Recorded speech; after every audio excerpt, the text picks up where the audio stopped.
Son las 7 de la mañana con 20 minutos. El IES está en crisis. Para pagar las pensiones hasta el año pasado, hasta el 2018, el fondo de pensiones del IES tuvo que deshacerse de sus inversiones administradas por el Banco del Instituto Ecuatoriano de Seguridad Social, administradas por el BIES, por un valor de 4.282 millones de dólares. Es decir, en términos sencillos, comenzó a comer sus reservas. ¿Por qué ocurrió esto? Recordemos que con la llamada Ley de Justicia Laboral promovida por el gobierno de Rafael Correa, se dejó al IES sin el aporte patronal del 40% que correspondía hacer al Estado.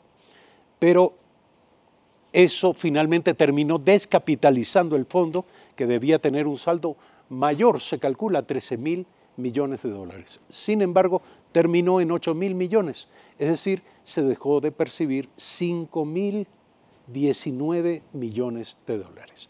Este antecedente pesa gravemente en momentos en que el gobierno actual y el presidente del directorio actual del Instituto Ecuatoriano de Seguridad Social están llamando a un diálogo y un acuerdo nacional. Vamos a preguntarle sobre esto a nuestro invitado en esta mañana, Alberto López, médico cirujano, miembro de la veeduría que dispuso la Contraloría al Instituto Ecuatoriano de Seguridad Social. Buen día, gracias por estar aquí. ¿En qué deberíamos los ecuatorianos ponernos de acuerdo en torno a esta crisis del sistema de seguridad social?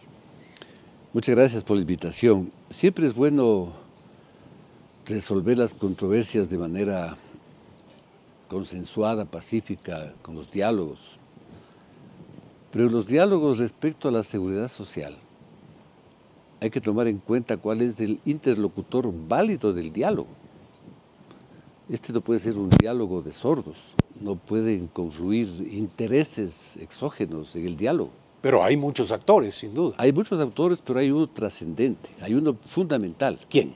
Los trabajadores, los dueños de los dineros del seguro, los que cotizan mensualmente un aporte para el funcionamiento del sistema y los que cotizaron toda la vida para el mantenimiento del sistema y que ahora están jubilados.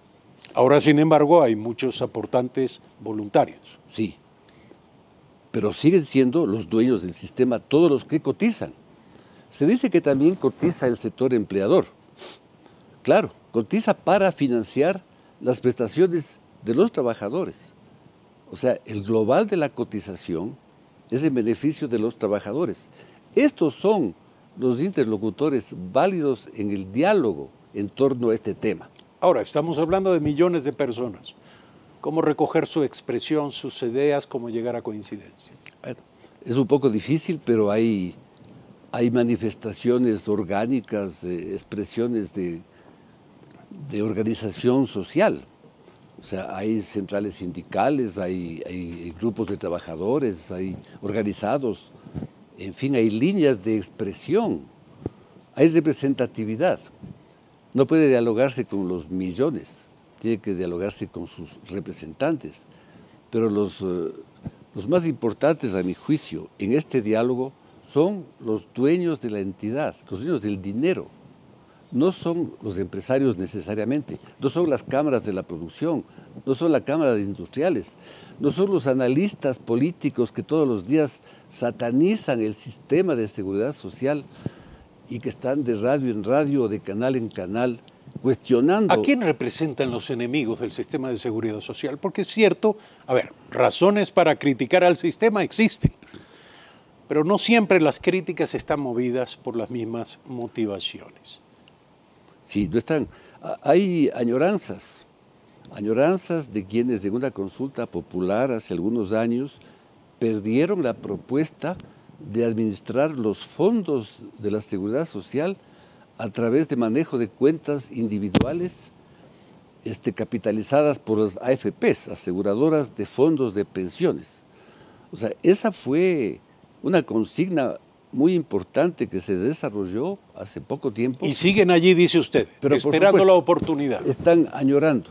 Ahora, se afirma, volviendo al tema de la crisis, que si la Corte Constitucional no hubiera reconsiderado el tema del pago del 40%, los recursos del fondo de cesantía habrían durado a lo sumo 4 años.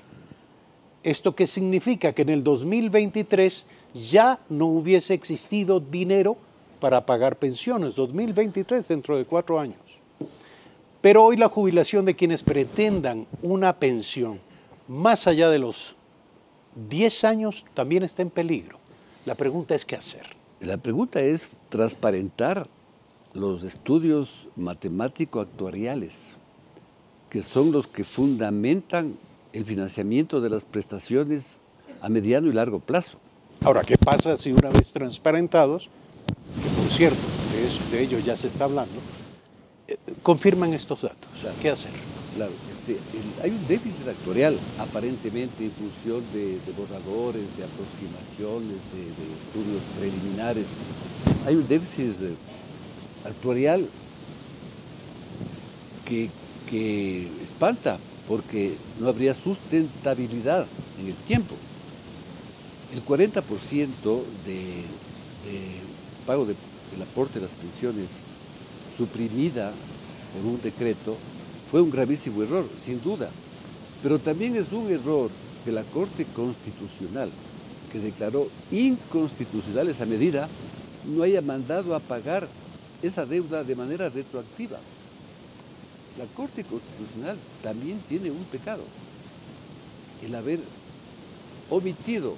Ahora, recordemos, digamos que la ley, que la Corte Constitucional hubiese llevado a cabo, digamos, hubiese tomado esta decisión de que se cobre de manera retroactiva lo que no se había aportado al fondo de pensión. Pero en esa ley de justicia laboral se puso una declaración que decía que cuando haga falta, el Estado pagará las pensiones.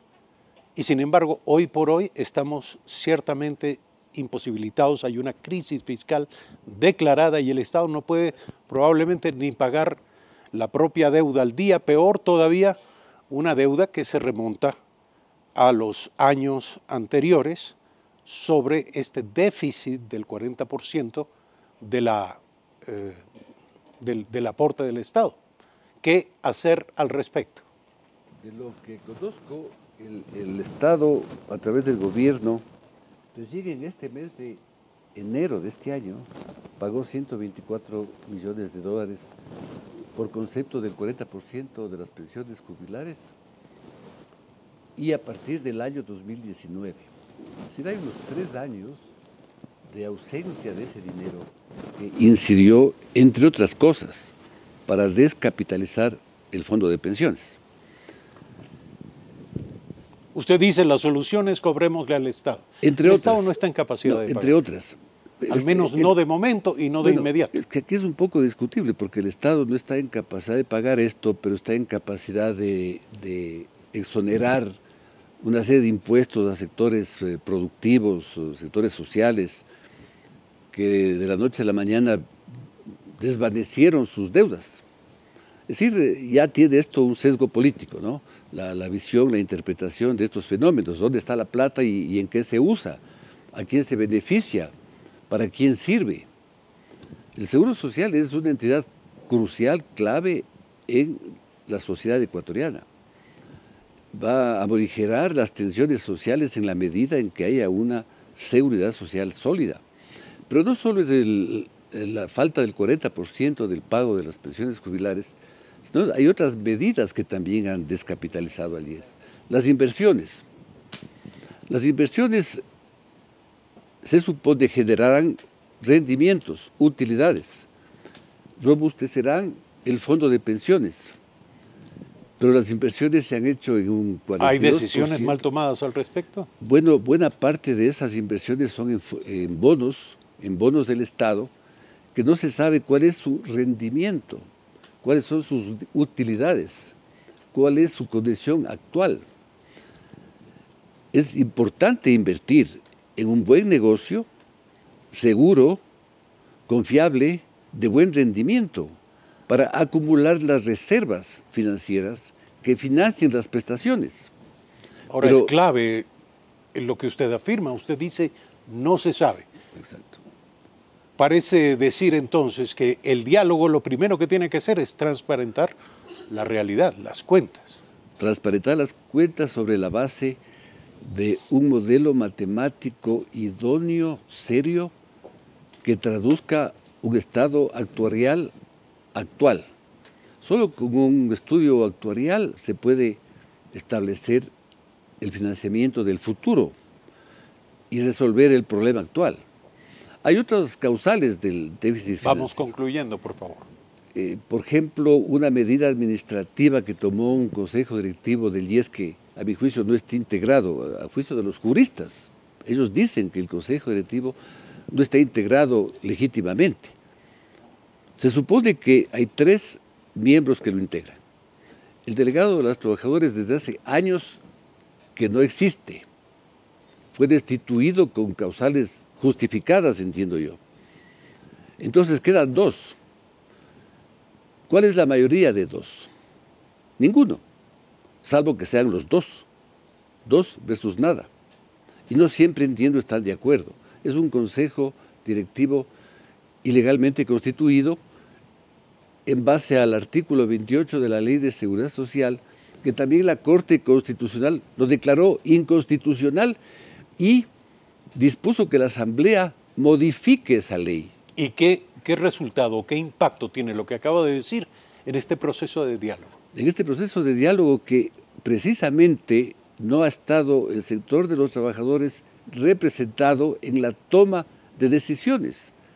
Los más inocentes en esta crisis son los trabajadores que, como he dicho, son los dueños de la institución. Son los verdaderos accionistas del porque IES. son los que cotizan.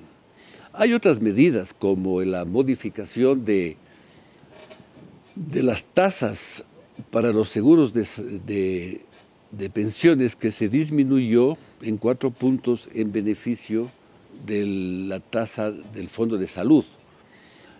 Al quitar 4 puntos porcentuales del Fondo de Pensiones, también impactó en su descapitalización. Gracias a nuestro invitado Alberto López, hay importantes cosas que se han dicho en este diálogo y que hay que tomar en cuenta. Muy pronto se iniciará, entendemos, un proceso de diálogo que todo el mundo espera, evidentemente, todos los interesados, el país entero espera, sea un proceso abierto, transparente, en el que todos estos temas, como los mencionados por nuestro invitado, sean parte de lo que va a ser discutido allí. Alberto López, médico cirujano, miembro de la veeduría que dispuso la Contraloría para seguir la auditoría especial al Instituto Ecuatoriano de Seguridad Social. Gracias por estar aquí. Gracias, amigas y amigos, por seguirnos. Hasta este momento, mañana volvemos con ustedes en Primera Impresión a partir de las 6:55 de la mañana.